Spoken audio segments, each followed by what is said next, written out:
In this simple video tutorial, I'm going to share with you how you can hide the App Store from an Apple device.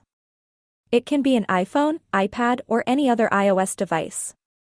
On my iPhone, if we head to the Utilities section, you won't see the App Store. If we search for it, you still won't see it anywhere. This is crucial for maintaining control over app downloads and for parents. It prevents children from accessing inappropriate content or making unauthorized purchases.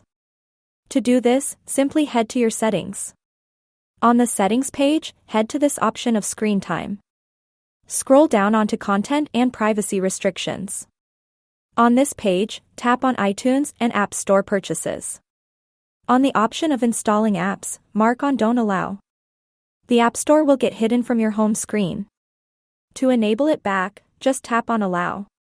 This also reduces the risk of downloading malicious applications, thereby safeguarding the device's security. That's how easy it is to hide the App Store from an Apple device. If you have any questions, just let me know in the comments section down below.